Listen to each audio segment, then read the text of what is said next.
Harry, Meghan and Queen Elizabeth reunion. Sussexes plan Christmas with the royal family. Prince Harry and Meghan Markle are reportedly planning the trip back to London in time for the Christmas holidays this year. The Sussex pair want their son Archie to accompany them during the festive season with Queen Elizabeth. A source revealed that the Duke and Duchess of Sussex are hoping to go home despite the likelihood of a quarantine once they arrive. Harry and Meghan are taking their decision one day at a time, but the source implied they are eager to return to the UK for the sake of Archie and Queen Elizabeth. Apparently, the 16-month-old baby sees the Queen often with the help of technology.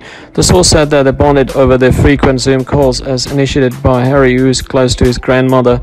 In August, the Duke of Sussex said during a video chat with the Rugby Football League that he would have been back in the UK if not for the virus. Insiders said that Harry had been upset when the Sussexes could not join the royal family for the traditional summer activities in Balmoral. Prince Harry and Meghan Markle were supposed to bring Archie to Balmoral for the first time last summer. Plans were made in March before the couple had their last engagement as working royals. Queen Elizabeth invited them to visit Scotland, but no one's prepared for the COVID-19, which affected all travel plans. The news of the Sussexes couples' Christmas plan came out as royal observers note that they will have a hard time returning to the royal fold after Harry and Meghan's recent TV appearance to talk about the US elections.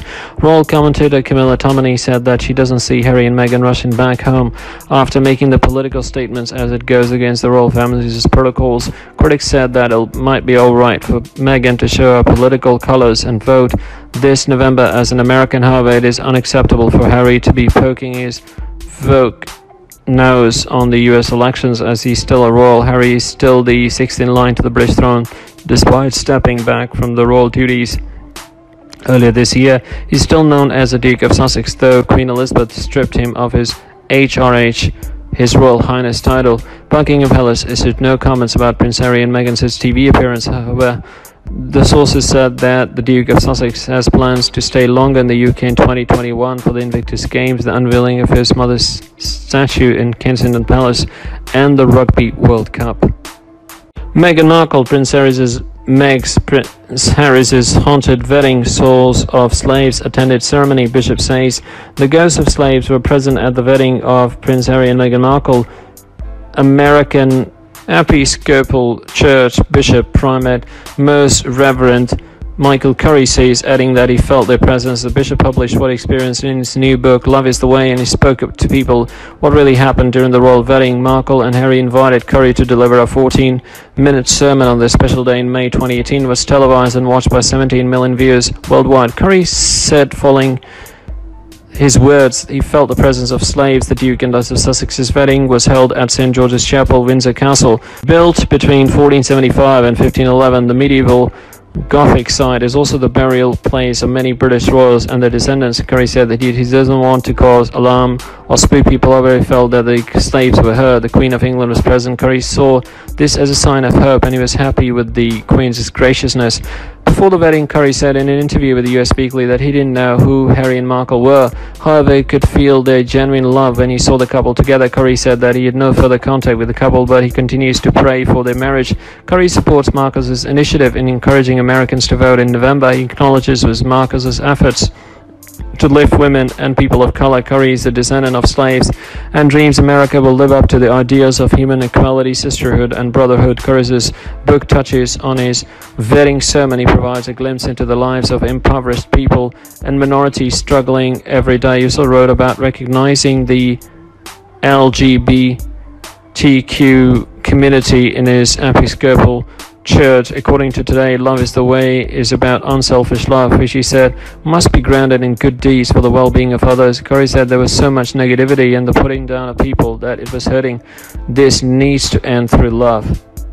Prince Charles, revelation: Camilla's husband launches own content platform after Harry Meghan's mega deal. Prince Charles is going digital and launching his very own content platform, which will focus on shows and movies about one of his greatest advocacies on preserving the environment. The Prince of Wales timed the unveiling of RETV as the 2020 Climate Week Summit opened in New York. In a clip via the Clarence House's Twitter account, the heir to throne said that the name of the digital platform carries the prefix RE, which means again. RE TV comprises 5 different channels, namely RE Imagine, RE Invest, RE Balance, RE Design, and RE Invigorate, which will deliver short films and inspiring stories about how to live a more sustainable future. Prince Charles will act as the editor-in-chief and the curator of the content on the digital platform. He said that the aim of this initiative is to capture the will and imagination of humanity to find solutions to problems affecting the environment. RETV comes as Prince Harry and Meghan recently closed a lucrative deal to produce content for Netflix. The international streaming platform offered a 5-year multi-million-dollar contract that will give the Duke and Duchess of Sussex opportunities to tell stories. Harry and Meghan want to produce shows and documentaries about racial equality, female empowerment, the Black Lives Matter movement, and even children's programming. Sources said that the Sussexes plan on releasing their very first Netflix show in 2021, which will be potentially about one of the co-founders of Black Lives Matter, Patricia Kulis. It is still unclear if the Sussexes will produce programs for RETV. To recall, Harry has a sustainable eco-travel initiative, a Travelist. Meanwhile, Prince Charles also spoke at the Climate Week Summit to urge companies to focus to green recovery amid the pandemic. The Prince of Wales said there is no other world better than the Earth, but the natural resources and ecosystems have been degraded. The heir to the throne warned that the catastrophe on the planet is so grave that humans might need 4 Earths to provide enough sources for its inhabitants.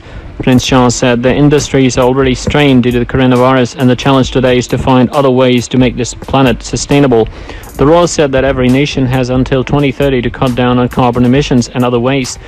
Otherwise, humans will face an enormous problem, worse than the coronavirus pandemic, Prince Charles warned. Death of Diana. When Charles feared he was a target on August 31st, 1997, Lady Diana tragically disappeared in a car accident under the Alma Bridge in Paris. On the announcement of his death, Prince Charles very quickly feared for his own life. The announcement for all was brutal.